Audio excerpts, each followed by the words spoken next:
아까 이거 언약 성취 얘기하고 구약은 나라였죠. 나라였고 그 구약이 나라인 이유는 아담에게 하나님께서 언약을 했고 그 창세전 그리스도 안에서 또 하나님께서 이 복을 언약을 했고 그대로 이제 요 복이 이렇게 전개되어져서 아담에게는 아브라함에게는 모형적으로 이제 해서 자손 땅 통치를 해서 이제 구약이 논리적으로 전개가 된다. 그래서 이 언약과 성취라고 하는 것은 원리다. 그 다음에 이제 이 언약과 성취이기 때문에 원리적으로 봤을 때도 신약은 크게 어떻게 해요? 예수의 성취와 성령의 성취다. 그러니까 예수께서 성취해야 되는 이유는 아까 말씀을 드렸죠. 이미 여기서부터 그리스도로 말미암아 하나님을 계시하게 하시겠다고 작정을 했고 아담은 오실 자의 표상으로서 아담에게 하신 그 언약이 둘째 아담 그리스도로 성취될 것을 이미 여기서 실체적으로 우리에게 언약을 해 주었고 그래서 예수님께서 오셔서 이제 내가 온 것은 아버지의 뜻을 이루기 위해서 왔다. 그렇게 해서 예수께서 성취를 해 나가시죠. 그러니까 예수님이 성취하시는 것이 아담 그 마태복음 1장에서 4장까지는 예수에 대한 어떤 그 정체성을 정확하게 설명해 주는 겁니다. 그러니까 뭐 그의 족보, 잉태, 출생 뭐 이런 여러 가지 예수에 대한 정체성 이것이 구약의 무엇에 의해서 언약궤. 그러니까 이 지난번도 그런 말씀 드렸습니다만 마태복음 1장 1절이 마태복음이 제일 앞에 나와야 되는 그 이유도 너무도 정확한 거예요. 이게 다른 복음서의 그 첫 문구들 한번 다 보십시오. 마가복음은 뭐라고 나와 있어요? 하나님의 아들 예수 그리스도 복음의 시작이다. 뭐 아들에 관한 복음의 시작이라고 나오고. 그다음에 누가복음은 우리 중에 이루어진 그 일에 대한 사실성을 설명하는 문장이 먼저 나오고 요한복음에서는 말씀이 육신이 되어서 온 거 그건 신성이지요. 그렇게 나오는데 마태복음은 아브라함과 누가 나와요? 이게 바로 지금 무엇을 의미하는 겁니까? 구약을 그대로 지금 연결하는 거예요. 그러니까 만약에 요한복음이 여기에 와도 말씀이 육신인데 말씀은 여기인 거 아니에요. 여기서 이렇게 띄워버리는 것이고 마가복음은 하나님의 아들을 하나님의 아들을 여기서 또 나오는 거 아니에요. 하나님의 아들이다. 그 다음에 누가복음은 이루어진 일, 그 이루어진 일을 이제 설명하는 건데 그 일이야 이제 그 예수님이 오시고 나서부터 되어진 일이잖아요. 근데 마태복음은 뭐를 끌고 가는 겁니까? 아브라함과 다윗, 구약을 대변하는 인물이지요. 아브라함에게 언약하신 대로 다윗 때 나라가 세워졌잖아요.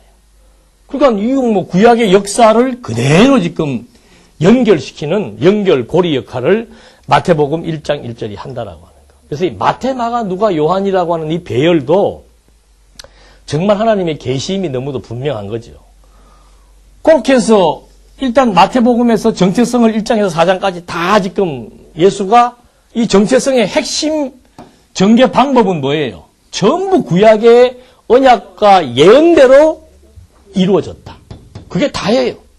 그러니까 예수는 누구냐 이 말이죠. 구약의 언약을 성취하러 오신 그리스도가 확실하지 않느냐. 그런 다음에 이제 여기서 뭐가 나와요? 직임이. 이것도 구약에 나타나 있는 기름 부음 받은 직임을 의미하지 않습니까? 나라를 통치해 나가는 데 있어서 선지자와 왕과 제사장 이 세 사람에게 기름을 부었다는 거죠.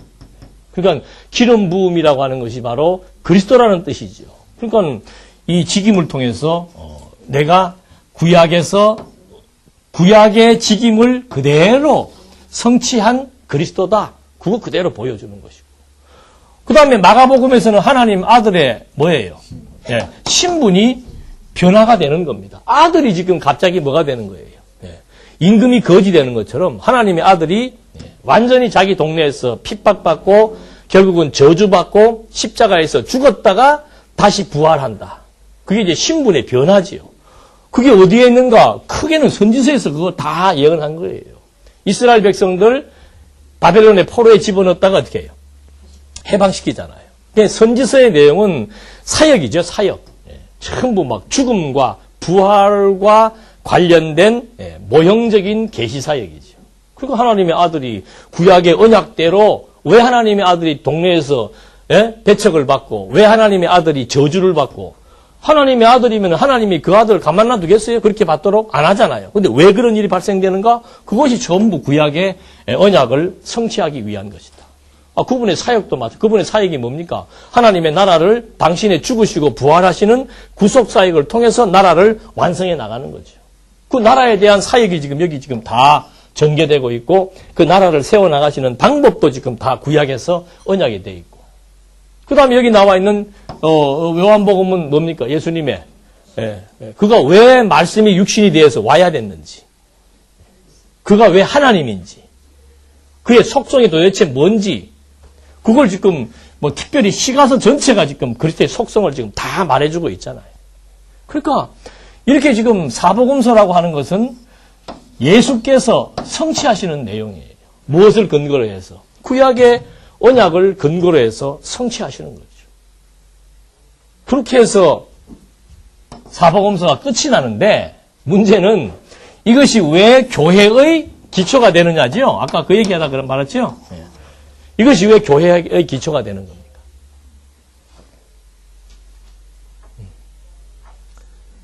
이거 풀지 못하면 우리는 어디 가서 뭐 신약이 뭐 교회의 뭐 기초다, 뭐 설립이다, 뭐 이런 말 하면 안 되죠.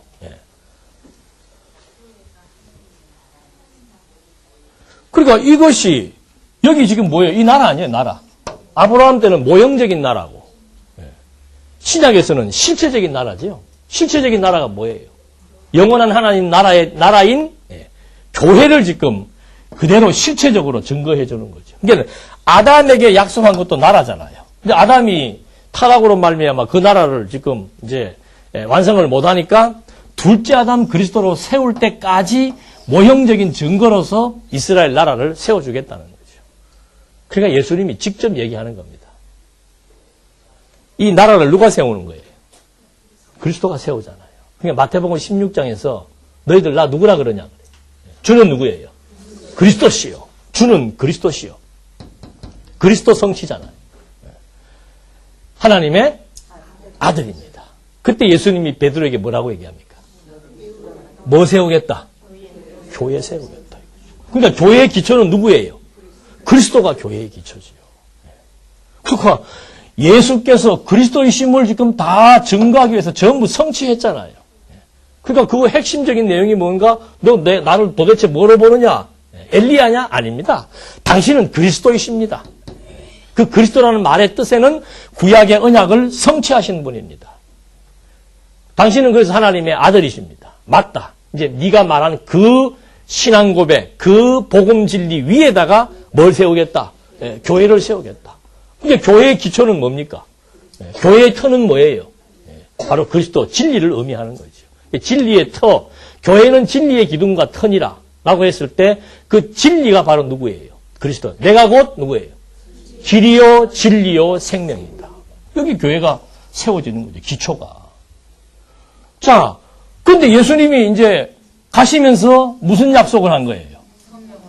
성령 보내주겠다고 약속했잖아요. 이 성령도 그래서 성취가 되는 거예요.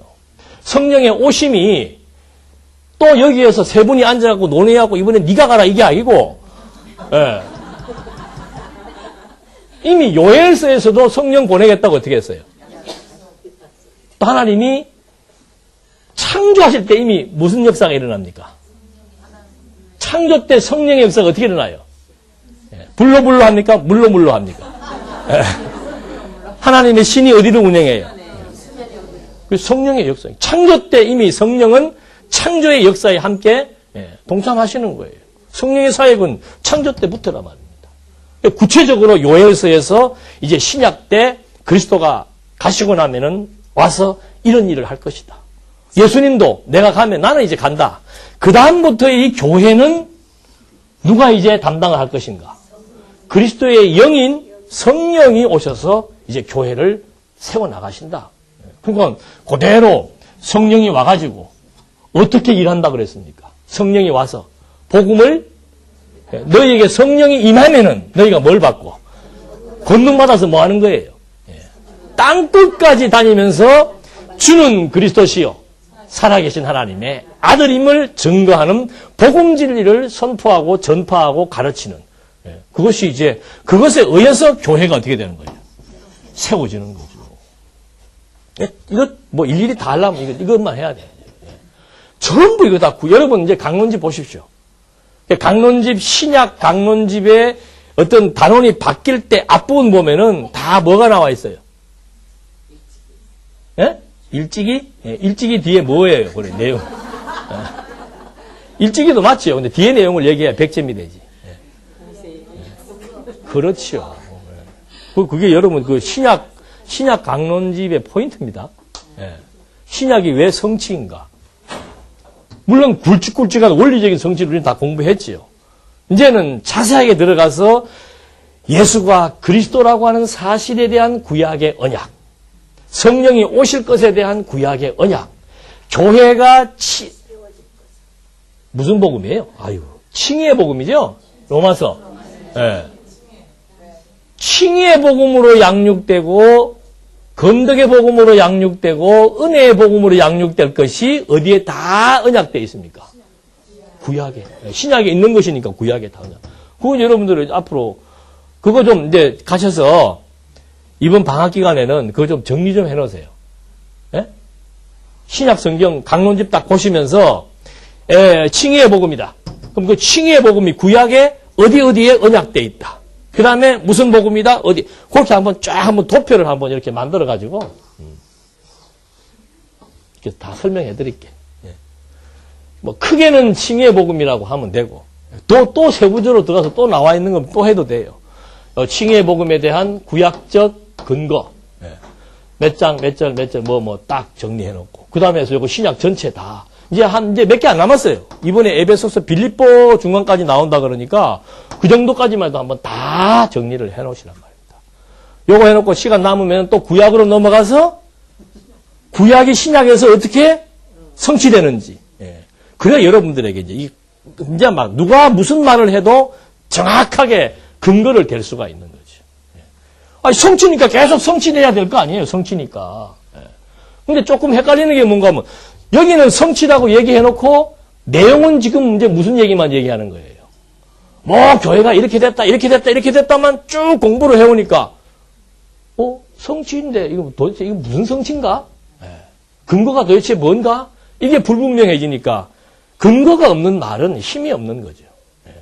그래서 이렇게 지금 이거 이제 기초가 구약에 왜 교회론으로 나가야 되는지, 교회론이라고 하는 것은 뭐 말씀드린 대로 하나님의 나라예요. 하나님의 나라로 나가야 되는 또 신학적 근거는 뭔가? 여기에서부터 이미 하나님의 나라가 그리스도의 나라가 이미 약속되어 있었고 아담에게도 나라 약속했고 그러니까 당연히 여기서도 무엇으로 풀어야 되는 거예요? 하나님의 나라의 논리 체계로 전개가 되어야만 신약의 체계가 딱 일관되다라고 말할 수 있는 거죠.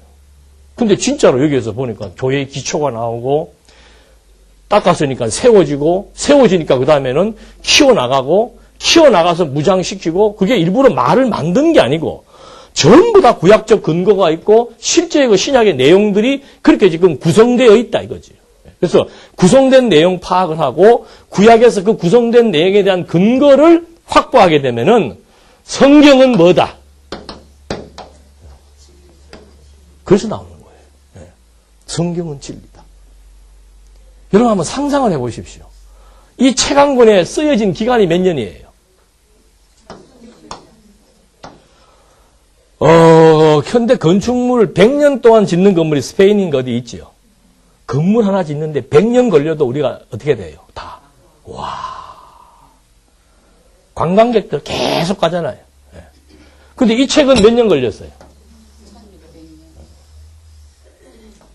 보통 책은 저자가 몇 명이에요? 한 명 아니면 공동 저자 그러면 많아야 4명 정도예요. 근데 이거 몇 명이에요?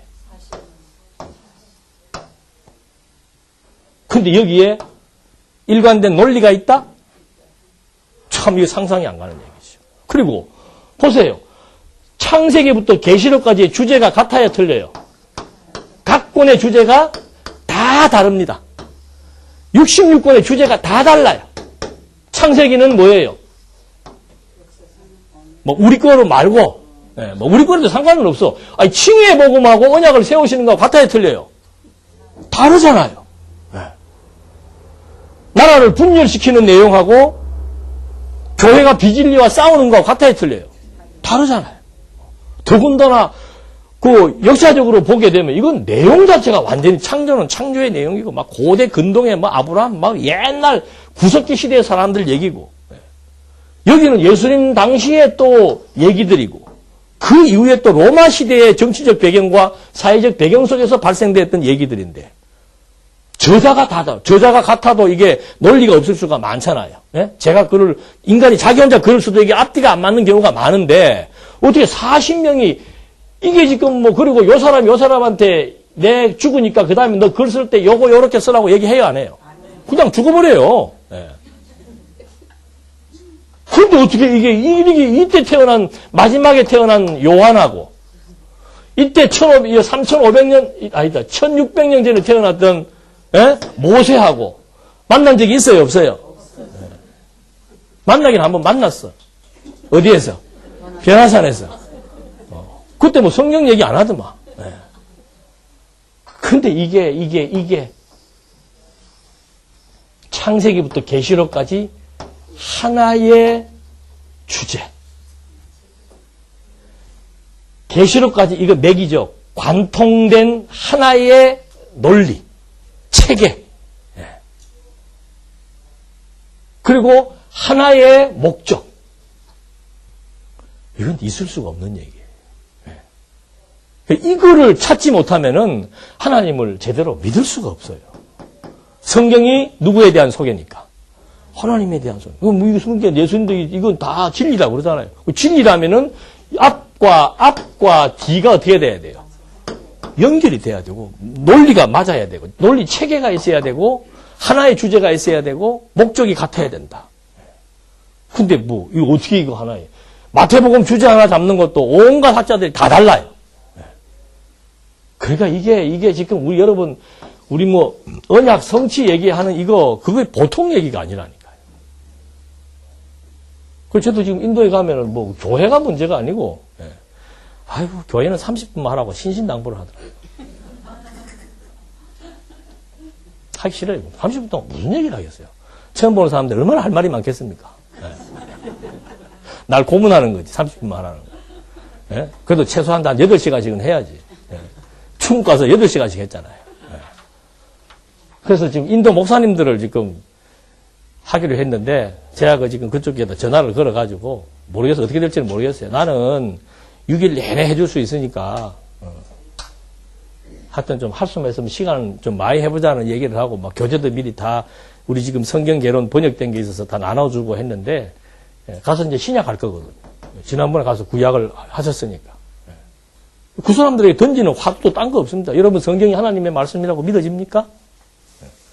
믿어진다. 목사니까 믿어진다 하겠죠. 그 증거를 한번 제시해 보시오. 이게 어떻게 하나님의 말씀인지. 다 각각인데. 그 이제 문제의식을 던져놓고 이제 그 다음 이거 논리 체계 설명해 줘야지.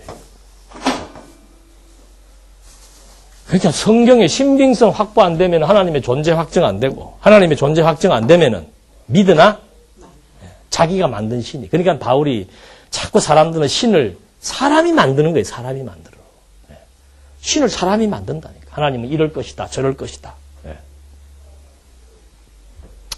이런 그 부분적인 논리를 갖고서는 하나님에 대한 본질, 하나님에 대한 존재 이걸 정확하게 이해를 할 수가 없지요.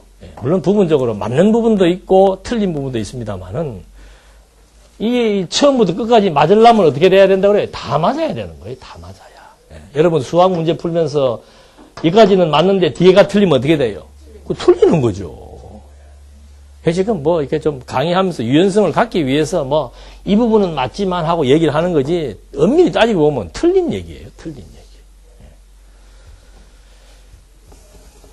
그 다음에 구약 언약에 대한 B입니다. 구속 언약에 대한 성경적 근거.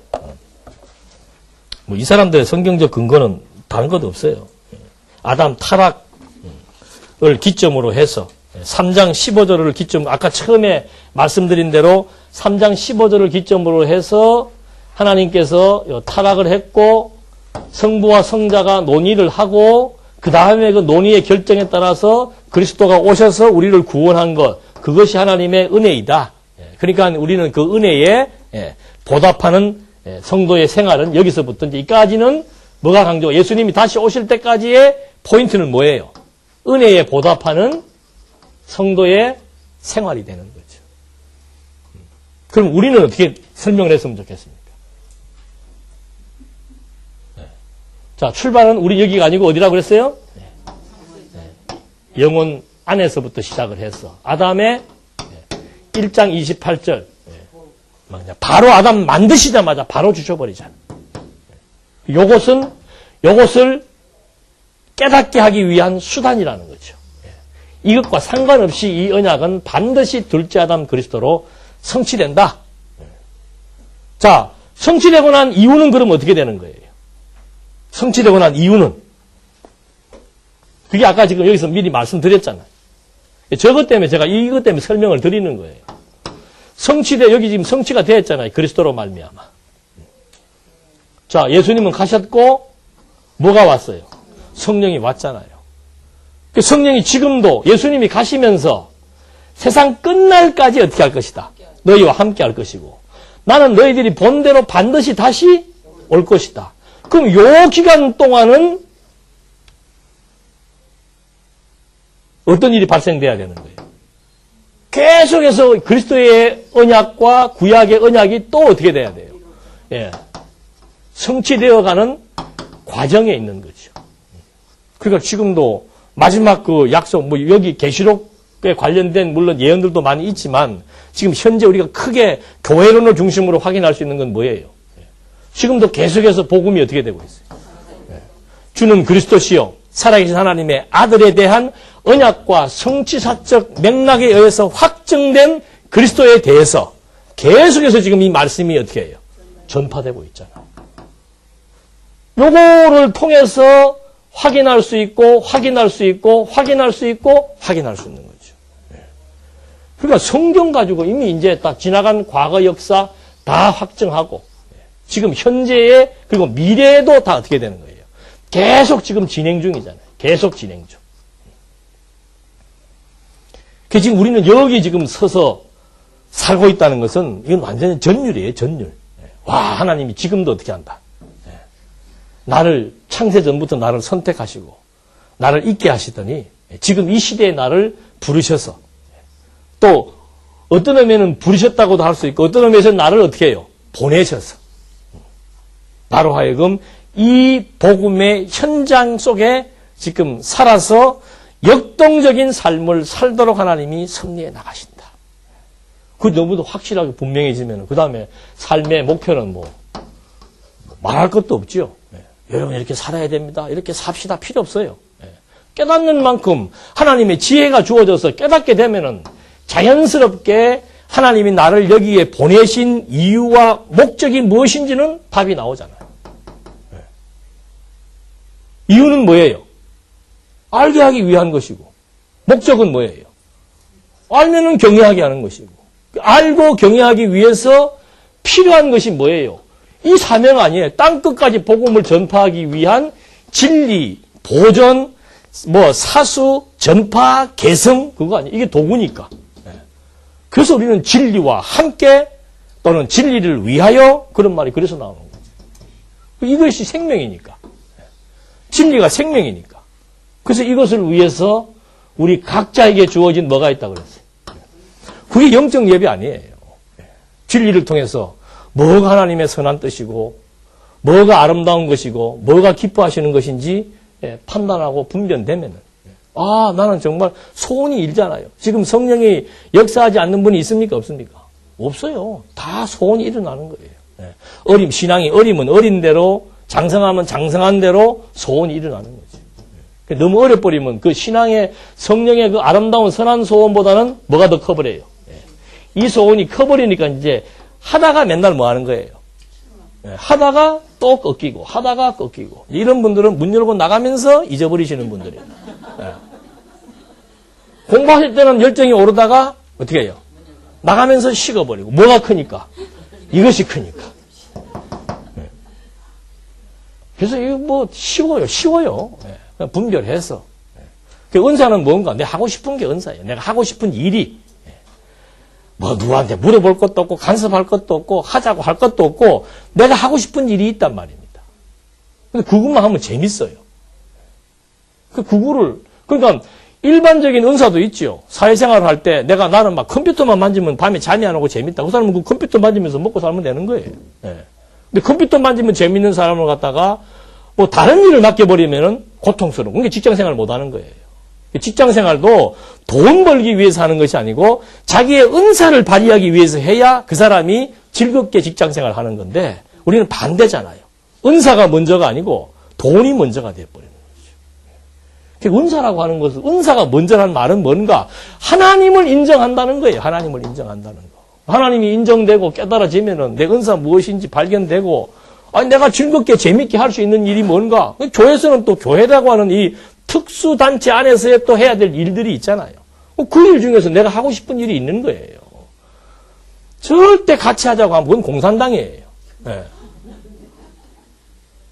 수준이 다 달라요. 우리 장로교는 그건 멋지죠. 장로교 헌법 제1조가 1조 1항이 뭐예요? 예? 자유. 아니, 헌법도 안 보시고 마음대로 이렇게 막 얘기를 하십니다. 예. 우리나라 헌법의 제1조는 뭐예요? 대한민국은 민주공화국이다. 장로교 헌법의 제1조 1항은 뭔가? 신앙양심의 자유. 신앙양심의 자유. 자유는 맞아요. 자유는 맞는데 종류가 있으니까. 신앙양심의 그 말은 무슨 말이에요? 신앙양심의 자유라는 게 뭐예요? 은사대로 하는 것도 맞고 또 여기 계시는 분들의 신앙 수준이 같아요, 달라요? 그걸 인정하는 거예요. 그래서 공산당 하면 안 되는 거예요. 공산당은 다 같이 해야 돼, 다 같이 해야 돼. 다 같이 하려고 그러니까 이제 수준이 되는 사람은 즐겁지만 안 되는 사람은 힘이 든 거예요. 그래서 교회 나오면은 이런 사람들이 시험에 드는 거예요. 누가 시험을 주는 게 아니고, 그 스스로가 정리하면 나 이거 힘들다면 안 하면 돼. 근데 힘든데도 욕심에 의해서 어떻게 하니까 스스로가 무덤을 파는 거죠. 시험은 누가 주는 게 아니고 자기 안에 있는 예 때문에 그런 거죠. 육체의 욕망이 앞서니까. 그러니까 뭐 얼마나 좋아요. 말씀 깨닫고 진리에 대한 가치 알고 이것이 좋은데 어떻게 하는 것이 이 진리를 보존하고 전파하고 사수하고 계승하는 일에 기여되는 일인가? 내 좋은 대로 하라 이 말이죠. 내 좋은 대로. 내 수준 따라 내 좋은 대로 자기 스스로가 찾아서 결정하라. 왜? 성령이 그분에게 지금 뭐 하고 있으니까? 역사하고 있으니까. 그래서 간섭하지 않는다는 얘기고 그래서 누가 뭐 지시하고 해라 말아 안 하는 이유가 뭔가? 성령이 지금 역사한다니까요. 성령. 그치 우리 집에도 뭐 얼마 전에 뭐 취업 문제 때문에 막 뭐 고민을 하더라고. 나도 처음에는 시험에 들어가지고 내가 앉아서 고민하고 앉아 있더라니까. 그래도 내가 아버지인데. 그러다가 아이고 내가 지금 주책 부렸구나. 내가 이 친구의 아버지지만은 아버지와 아들 관계는 무슨 관계예요? 하나님 안에서 보면은 동등 관계라니까. 근데 내가 하나님을 중간에 잊어버리니까 내가 주가 되고 아들이 뭐가 되는 거예요? 종이 된 줄 알고 이놈을 내가 어떻게 해야 되나 그러다가 하룻밤 머리가 아프더라니까. 답도 안 나오고 뭐 이럴까 저럴까 두 개 중에 하나 선택해야 되는데 그래서 그 다음날 아빠 뭐 어떻게 해요? 네가 알아서 해라.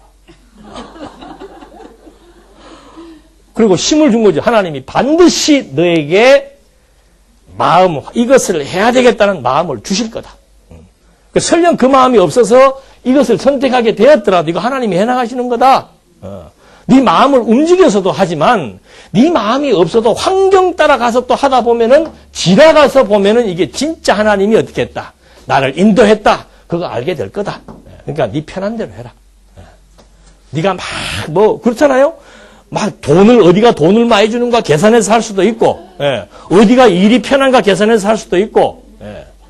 아 여기 나가면 교회를 못 나올 것이다 이렇게 이렇게 정말 예? 거룩한 생각을 하면서 계산을 할 수도 있을 것이고, 예. 그 생각을 내가 어떻게 조정을 해요? 예. 그러니까 자식 키우는 것도 쉬워요, 어려워요? 이렇게 하면 쉽지. 예. 예. 권사님이 험증이 그냥 나오시는구만. 예. 그러니까 이게 뭐 부모 자식 간, 성도와 관계, 교회, 사회 다 마찬가지. 그래서 범사에 그를 뭐하라? 예. 인정하라. 예. 얼마나 이걸 잊어버리면 유대인들은 여기다가 예? 썼겠어요, 이마에다. 안 그러면 여기다 이게 실제 여기 이거 다니더라. 붙이고 여기도 붙이고. 예. 집에도 붙여놓고. 왜? 잊어버리니까. 예. 멀리 갔습니다. 66권 하다가 지금 굉장히 멀리 갔네. 예. 이거 뭐, 이 생활이라는 건 참 우리 신앙생활이라고 하는 것은 너무도 중요한 부분이니까. 예. 정말 우리 어리석은 사람이 교회에 나와서 시험 드는 사람이 어리석은 사람이에요. 예. 그래서 제가 지난 주일도 여러분이 그 의미를 알면은 잘 생각이 드실 거예요. 협박한 것도 아니고, 내가 여기서 협박할 일이 뭐 있어요, 여기 여러분들한테. 예. 싸우고 싶으면 싸우고, 예. 싸우기 싫으면 말고, 왜 싸우고 싶은가, 이 말이에요. 왜? 자기가 지금 어떻게 하라니까. 예. 야, 이렇게 하면 안 된다. 이렇게 해야 된다. 예. 하나님께서 이렇게 하려고 그러면은 어떻게 해요? 뭐 해나가는 거예요. 예. 그러니까 지혜로운 사람은 내 마음 이거 하는 것보다는 어떻게 지혜로운 거예요? 기다려보자. 까짓것 뭐. 하나님이 일로 가게 했으면은 내가 소매 없고 나서서 해도 이건 안 될 거고. 일로 가게 했으면은 여기서 어떻게 해도 안 될 거고. 그게 마음 상하면서 일하지 말자 이 말이에요. 마음 상하면서. 예. 왜 마음 상하면서 일을 해요? 그냥 거국적인 지금 일을 지금 왜 기독교 2000년 역사상 지금 전무후무한 거국적인 일을 지금 행사하는데 얼마나 이것이 힘든 일인데요. 그러니까 누가 옳다, 그르다, 뭐가 떴다 필요 없어요. 누가 지금 해나가신다? 하나님께서 선한 방향으로 해나가시는지, 흥하는 방향으로 해나가시는지, 망하는 방향으로 해나가시는지, 아무리 아름답고 선한 일이라도 하나님이 이 일을 통해서 확 엎으실 수도 있고, 이 일을 통해서 세울 수도 있는 거예요.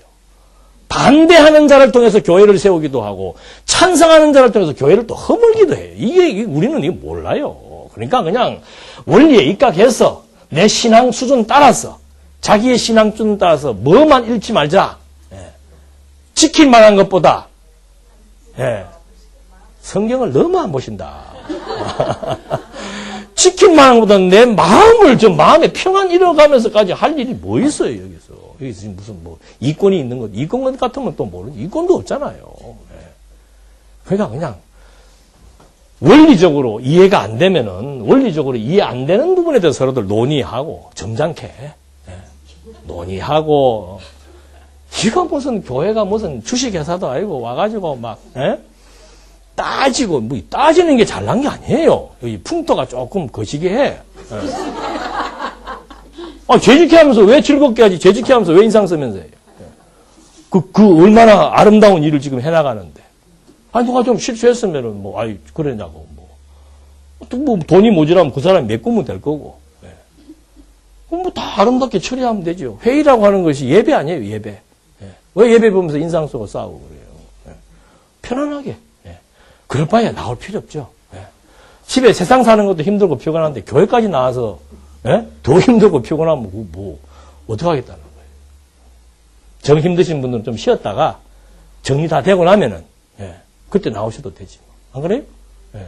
괜히 나와서 힘들지 말고, 요새 인터넷으로 되잖아요, 인터넷으로. 예. 집에서 인터넷으로 예배 한 몇 개월 드리면 이제 정리되겠죠. 그러면 이제 한 몇 개월 뒤에 딱, 예. 방학하고, 새 마음으로 새 학기에 개학해서 나와서, 내 자리 찾으면 끝나는 거지. 뭐하러 그렇게 복잡하게 해요. 예. 하나님이 하게 하시면 되고, 막으시면, 예. 편안해요, 안 편안해요? 예. 신경 쓸 거 하나도 없어. 예. 저도 지금 이래야 된다, 저래야 된다 없어요. 그냥 하나님께서. 오늘 나한테 이 시간 주어졌으면 열심히 하고. 예. 제가 뭐라고 주제 넘게 아들한테 너 이거 해라, 저거 해라 하겠어요. 똑같은 이치예요. 예. 그래서 이런, 우리의 삶을 만들어내는 체계가 여기에 있습니다. 그래서 영적 예배라고 하는 게 정말 세계적으로 그냥 어떤 장소에 국한되지 않고 정말 하나님 범사에 인정하면서 즐겁게 일하면서 살아갈 수 있다는 것. 최고의 행복이죠. 최고의 행복. 이제 이거 이해되시죠? 신약이 왜 교회의 논리 체계로 나가야 되는지. 너무 많은 것을 얘기했나요? 예.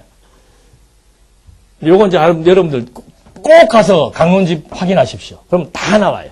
예. 처음부터, 신약에 처음부터 해서 다 나오니까, 예. 그러다가 여러분들이 또 생각나는 거 있으면 보충도 시켜도 되고, 예. 그렇게 해서 한번 요거 한번 만들어 보십시오.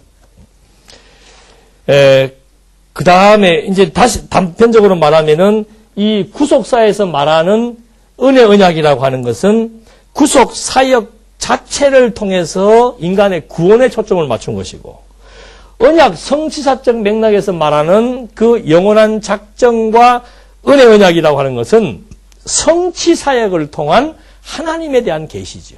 예.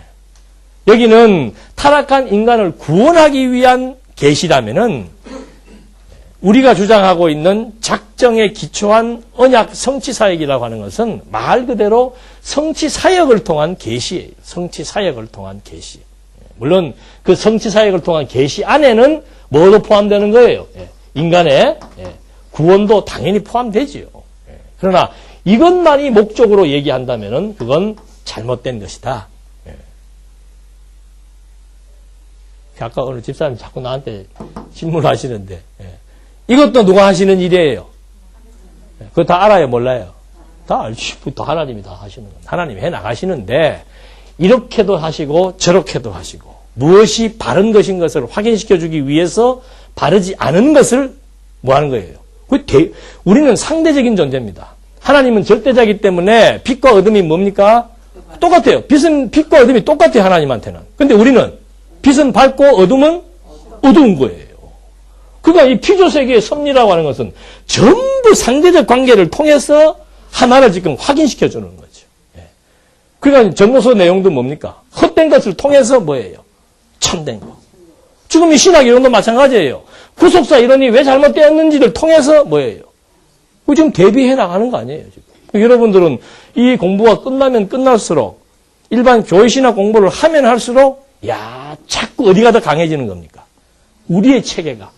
이게 진짜 이러네 확인하는 거죠. 그러니까 여러분들이 이 교회 신학을 공부해야 되는 이유도 다른 것 없습니다.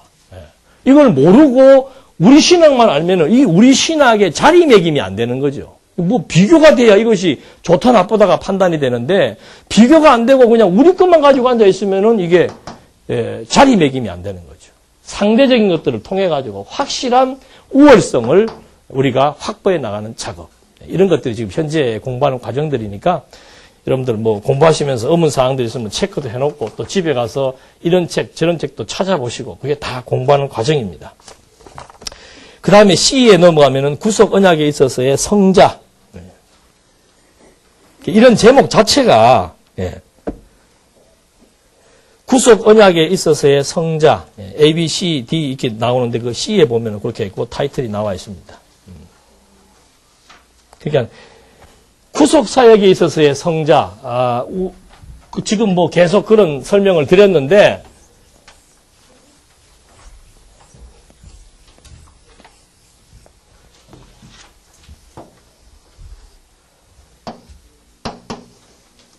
타락, 구속, 계획에 의해서 이제 성자 예수가 오신 것이다. 그래서 이분이 하는 일의 핵심은 무슨 사역이다? 구속 사역이다. 그러니까 이런 맥락 속에서의 성자는 누구를 위해서 오신 분이다? 죄인을 위해서 오신 분이다. 이게 일반적인 전통적인 그리스도관입니다. 전통적인 그리스도관. 지난 시간에 그 신학부에서 기독교 강요할 때 성육신에 대해서 했습니다. 성육신. 왜 예수님께서 인간의 몸을 입고 오셔야 되는가? 이런 논리라면은 왜 예수님께서 인간의 몸을 입고 오신 거예요? 죄인을 뭐 하려고? 예, 구원한다. 그거밖에 대답이 없어요.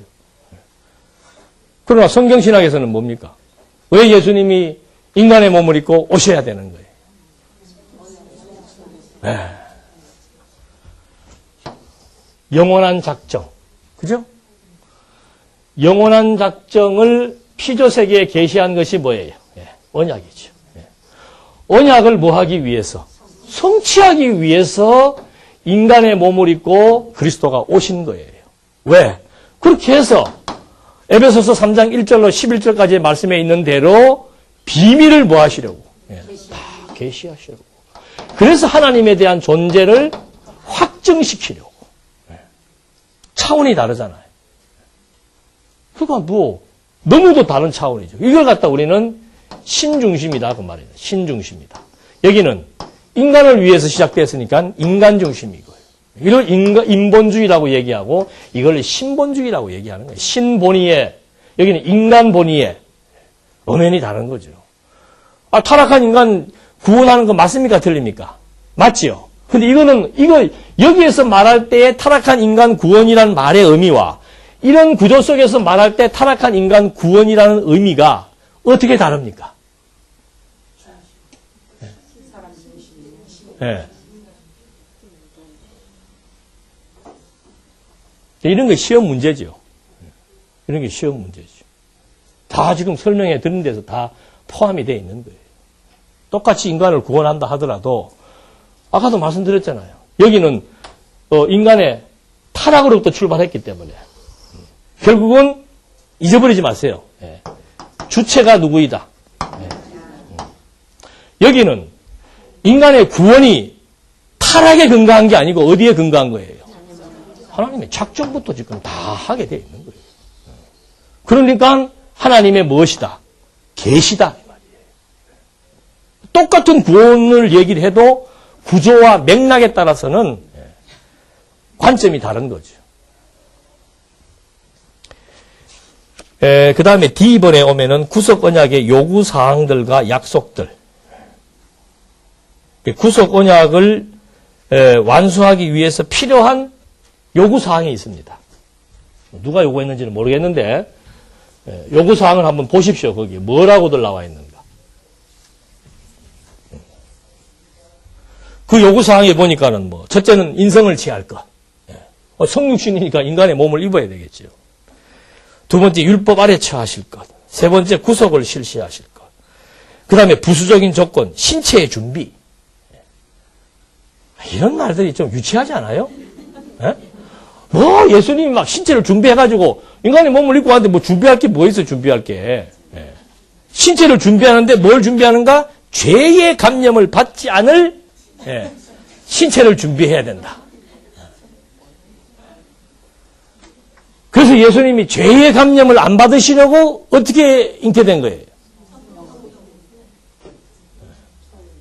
성령으로 잉태됐죠? 야, 이런 말도 잘못하면 안 되는데. 예수님이 성령에 의해서 그 태가 어때요? 그래서 예수님은 뭐가 없다?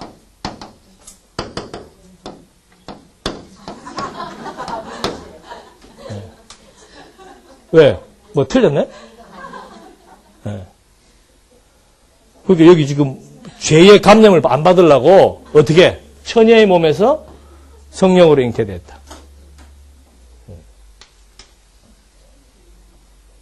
그럼 예수님은 언제부터 죄인이 된 거예요? 이거 지금, 이것 때문에 지난번에 저 통합책에다가 저희들이 그 답변서 제출하고 그랬어요. 그러니까 거기서 할 말을 못 하더라고. 누가 썼냐 그러더라고. 그게 뭐가 중요해?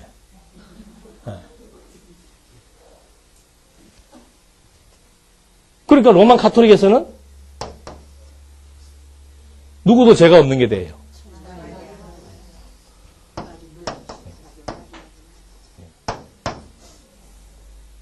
그럼 뭐 처녀들은 죄가 있어요, 없어요? 또 더 나아가가지고 영아들, 어머니 뱃속에 있는 영아들, 그게 몇 개월부터 이렇게 이렇게 사람 모양이 만들어지기 시작해요?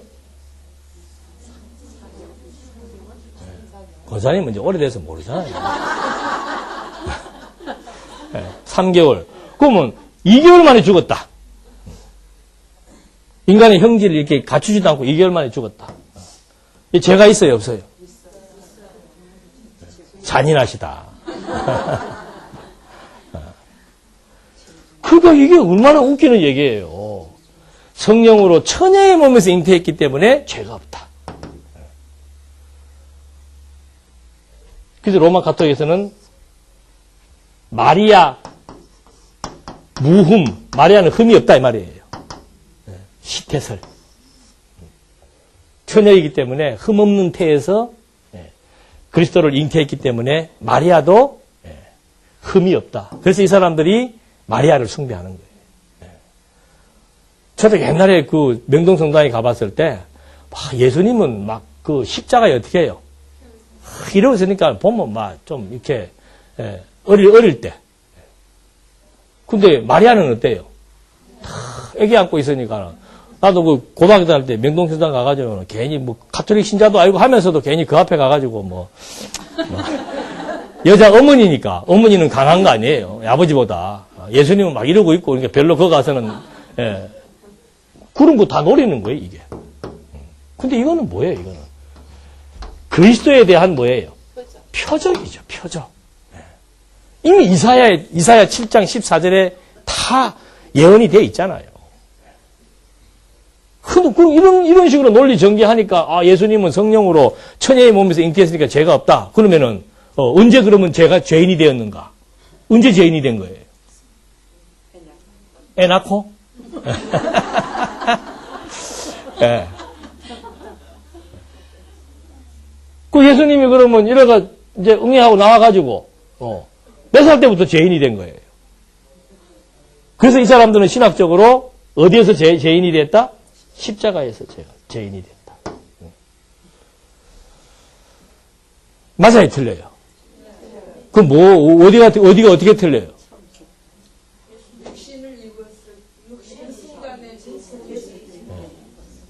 참, 장신대 신학 박사들보다 나으시고. 성경에 나와 있어요, 성경에. 죄 있는 몸으로 오시는, 죄 있는 몸. 육체의 모양 자체가 뭐예요? 근데 예수님은 죄 있으면 안 된대. 누가 안 된다고 한 사람도 저가 이렇게 만들어가지고, 예수님은 죄 감염을 받지 않도록 신체를 누가 준비하는 거예요? 이거 뭐 어떻게 하라는 소리예요? 답답한 소리들을 그렇게 한다니까. 이걸 가지고 이단이니 뭐니, 아니, 죄 있는 몸으로 온다면 죄 있는 몸으로 온 게 언제부터 온 거예요, 그러면? 그러면, 처녀의 몸에서 잉태되는 그 잉태는 생명이 아닙니까? 그 죄 있는 몸으로 왔다는 것은 생명으로, 육신의 몸을 입고 왔다. 육신의 몸이라는 것이 잉태되는 그 순간부터 아니에요, 현대의학도. 막 현대의학 무시하고 그러면 출생 때부터라도 치더라도 그럼 예수님은 출생할 때부터 뭐예요? 죄인인데. 십자가에서 죄래, 십자가에서. 이때까지는 죄가 없었대요. 왜 그런 말을 하겠습니까? 또 질문이 나오는 거예요. 예수님이 주로 누구하고 많이 다녀요? 주변에. 죄인 말고 여자들이 많아. 마리아부터 해서 마리아도 몇 명이나 되고. 예수님이 총각이에요, 아니에요? 총각이잖아. 총각이 여자들 많은데 음욕을 품었겠는가 안 품었는가 아닌가. 그런 질문을 할 수 있잖아요. 그런 질문 못하게 하려고 예수님은 뭐다? 죄 없다. 그래서 이 기독론 나오면은 아주 골치 아프고 난해한 부분들이 많습니다. 그래서, 그 교회신학에서 하여튼 제일 골치 아픈 게 신론에서는 삼위일체. 그 다음에 기독론에서는 지금 이런 부분들이에요. 언제부터 죄인이었는가. 그리고 신이 인간의 몸을 입었다는데 그게 도대체 뭔가? 그럼 예수님 안에 인성도 있고 신성이 있다. 그건가? 그럼 인성 따로 있고 신성 따로 있으면 이게 서로 분리된 거냐? 아니면 서로 연결된 거냐? 혼합이냐? 따로냐? 머리가 아픈 거죠. 똑같아요, 삼위일체도. 아까도 보십시오. 아버지하고 아들하고 뭐 합니까? 원혼하잖아요. 아버지 있고 아들 있고 또 그의 영이 있어요. 그럼 이 각각이에요, 아니에요? 각각이잖아. 또 각각 되면 큰일 나요. 하나님은 몇 분이니까? 한 분이니까. 그러니까 이게 우리 박웅희 강사도 괜히 이걸 논문을 써가지고 고생하고 있잖아요. 예. 신학교에서 다 싫어하는 얘기예요. 삼일처럼. 이런 것들이 영혼에 대한 개념이 없으면, 수를 초월하는 개념이 없으면, 영원하신 하나님의 본질이 무엇인지를 이해 못하고 우리 수준에서 자꾸 신을 이해하고 수의 개념으로 신을 접근하기 시작을 하면은 풀어지지 않죠. 성육신이라고 하는 것도 쉬워요. 신이 인성신성이 하나님에게 인성이 있습니까 없습니까? 하나님에게 인성이 있다면 말이 안 되는 소리죠. 그 우리 신론 공부할 때 했잖아요. 공유적인 속성과 비공유적인 속성이 있다. 공유적인 속성은 뭡니까? 하나님에게도 인간과 같은 속성이 있고 하나님만이 독자적으로 가지고 있는 속성이 있다. 맞아요, 틀려요? 근데 그걸 그렇게 나누고 저 미국 유학까지 갔다 와가지고 앉아서 연구하고 연구해가지고 지금 이런 식으로 죄감령 막자 그러고 아버지하고 아들하고 언언해가지고 아들 보냈다 그러고 이거는 지금 이거 다 말하려면 골치 아파요. 그래서 우리는 지금 여기 지금 나와 있는 대로 여러분 이제 고민하시고 질문할 때는 사서 따로 질문하십시오. 그래서 성경에 나와 있는 그 구절들만 보더라도 육 있는 모양, 그 육체를 입은 것 자체가 벌써 죄인이죠. 근데 예수님이 죄인 됐다는 게 그렇게 또 불경스러운 일인가? 아담으로 말미암아 죽었으니까 성경이 나오잖아요. 첫 아담으로 사망이 세상에 들어왔잖아요. 둘째 아담이 사망을 이기고 생명으로 이 생명으로 여기를 바꾸려면은 율법의 요구가 뭐예요? 저주받아가지고 죽어야죠. 죄 있는 몸으로 와서 죄의 형벌을 받아서 죽어야 되니까 그래서 육 있는 모양을 입으신 거예요. 그래야 죄인이 되는 거 아니에요. 예수님에게 죄가 있다 없다의 문제가 아니에요. 예수님은 하나님인데 하나님에게 무슨 죄가 있어요. 신이 당신을 뭐 하시려고? 계시하시려고. 창세전부터 그리스도를 통해서 계시하시기로 하나님이 작정했지 않습니까? 그 작정 그대로 이루시려고 아담의 언약, 아담의 타락과 무관하게 아담과의 세운 언약을 이루시기 위해서 이 타락의 대가를 뭐 하는 거예요? 당신이 지불하는 거예요. 이게 계시적 사건이란 말입니다. 이런 원리 없이 사건 단편만 보고 인간의 몸이 어떠니 하고 시작을 하니까 이제 막 죄 있는 몸으로 오염되면 안 되고 뭐가 어떻게 돼야 되고 이래야 되고 저래야 되고 하는 말들이 자꾸 이렇게 피조세계의 수의 개념이나 피조세계의 인간의 개념이나 우리가 가지고 있는 상식선에서 신을 자꾸 이해하고 해석하다 보니까 이렇게 난해한 문제에 걸리게 되는 거죠. 그러니까 예수님이 오셔야 되는 그 성취에 대한 근거는 우리는 뭐예요? 다시 우리 거를 정리해 버립시다. 이렇게 복잡한 얘기할 것 없이. 성취의 근거는 뭡니까? 언약은 피조 세계에서의 하나님의 계시 원리고 영혼 세계에서는 작정이죠. 예수님께서 인간의 몸을 입고 오신다는 그 성취지요. 그 근거가 도대체 뭔가? 그게 하나님의 작정이다. 에베소서에 보면은 다 나오죠. 하나님의 작정이고. 그 성취의 목표는 뭐예요? 목표는 계신데 이제 구체적으로 창세전 그리스도 안에서 하나님이 복 주었지. 그 복이 뭐라고 그랬습니까?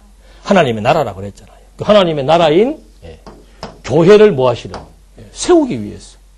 그게 그 성취의 목표예요. 그 다음에 그 성취의 방법이 뭡니까? 그게 구약의 언약된 그리스도에 관하여 언약된 모든 내용을 이루시는 것이 성취의 방법이죠. 그러니까 예수님께서 구약의 율법과 시와 선지가 나에게 대해서 얘기하는 것이다. 이제는 성경대로 다 이루신 줄 아시고 목마르다 하시면서 돌아가셨다. 그 요한복음에 나오잖아요. 그러니까 그 성취하시는 방법이 뭔가? 구약의 언약이죠. 구약의 언약을 당신이 이루어 나가시는 것이다. 그 다음에 성취의 목적은 뭔가? 이거 그리스도의 사역인데 구약의 언약을 성취하는 사역인데 방법이 그 목적은 뭔가? 그렇게 해서 자기가 그리스도이심을 증거해서 하나님의 존재를 확증시켜 나가는 것. 이것이 언약과 성취에 있어서 그리스도가 반드시 오셔야 되는 구조들입니다. 그래서 예수님은 도대체 이런 근거, 이런 목표, 이런 방법과 목적에 의해서 이 땅 위에 반드시 어떻게 해요? 오셔야 되는 거죠. 그러니까 이런 모든 전부 사건들이 결국은 이래서 구약의 내용이 그리스도에 대한 언약이구나. 왜? 창세전부터 그리스도로 말미암아 하나님의 영광의 비밀을 계시하시기로 작정하신 것에 근거해서 그 근거 그대로 언약하셨기 때문에 그 언약을 그리스도를 통해서 이루셔야 되니까 그리스도가 오셔야 된다. 그럼 오셔서 내가 그리스도인 것을 어떻게 증거할 것인가? 구약에 지금 다 언약되어 있고 예언되어 있잖아요. 그걸 지금 당신이 구체적으로 말하면 직임과 신분과 사역과 본성을 통해서 성취해 나가신 것이죠. 그 다음에 이제 구속 언약과 은혜 언약과의 관계. 여기 보면은 선택과의 관계에 있어서 선택은 그리스도 안에서 영원한 영광의 후사로 될 사람들을 뽑은 일이요. 구속의 의로는 죄인들을 위하여 은혜와 영광을 준비하는 방식이다. 선택이란 뭔가?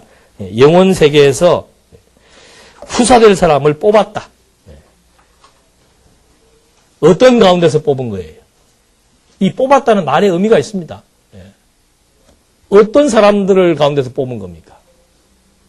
죄인들 가운데서 뽑았다. 이게 후택설이에요. 우리는 그냥 뽑았다 그러지 않고 하나님께서 어떻게 했다 그래요? 그냥 정했다 그러잖아요. 그 죄와 상관없는 거예요. 그냥. 하나님이 일방적으로 어떻게 해요? 사랑하시기로 작정한 자, 미워하시기로 작정한 자. 그냥 정한 거예요. 그 대표적인 예가 리브가의 배에 누가 있어요? 야곱과 에서가 있잖아요.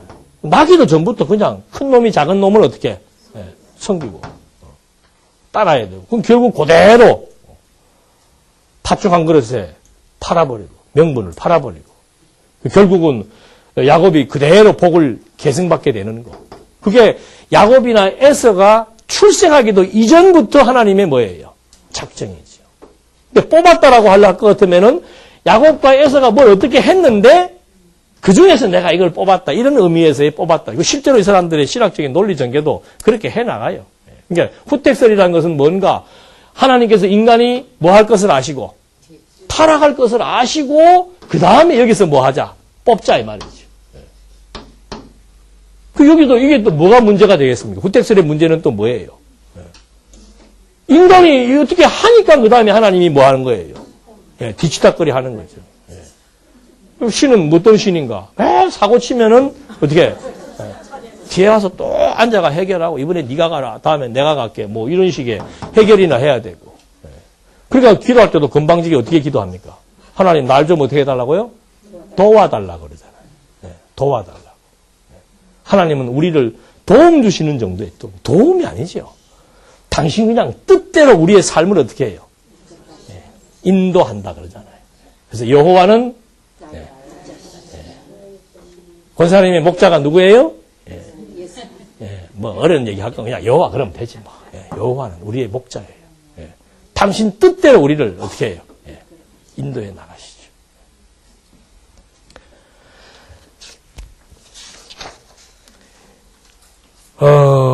그 다음에 또 뭐 은혜 언약의 성질, 큰 3번이 은혜 언약의 성질. 이 은혜 언약, 아까 2번은 구속 언약이라고 그랬죠?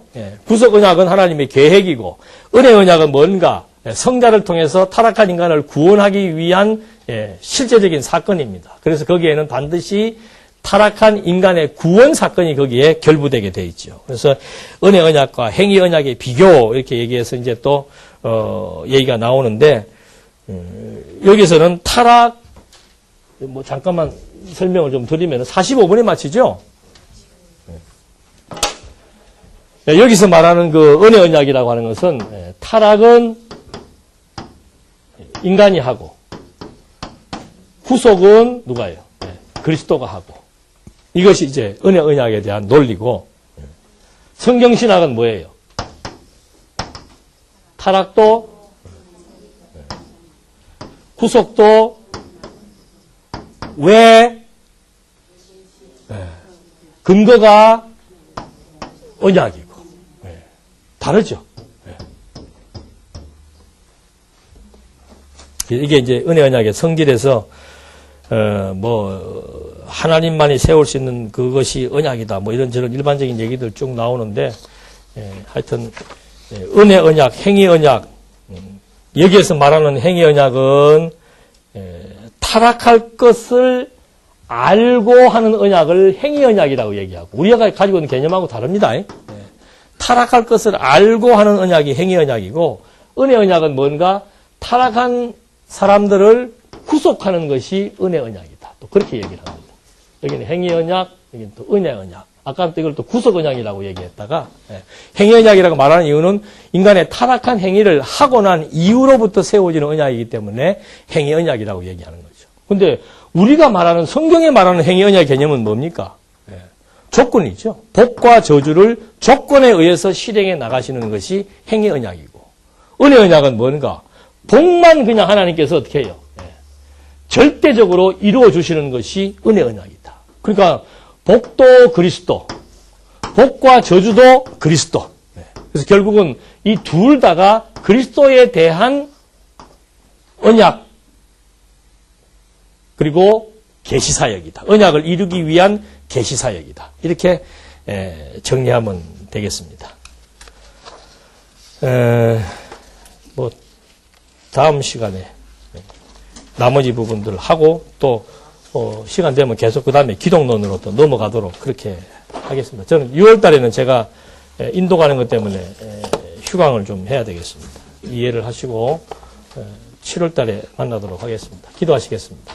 하나님 아버지 감사합니다. 저희들에게 어떻게 보면 참 복잡한 내용일 수도 있습니다만은 이런 그 과정들을 통해서 정말 언약과 성취를 통한 하나님의 존재 확증이라고 하는 이 큰 원리가 하나하나 정립되고 이해되고 또 그 체계에 의해서 모든 신학들을 분석하며 확인해 나갈 수 있도록 우리에게 지혜와 총명을 주시고 이 지혜와 총명을 통해서 범사 하나님 인정하며 마음의 평안을 유지하며 살아갈 수 있도록 인도해 주시옵소서.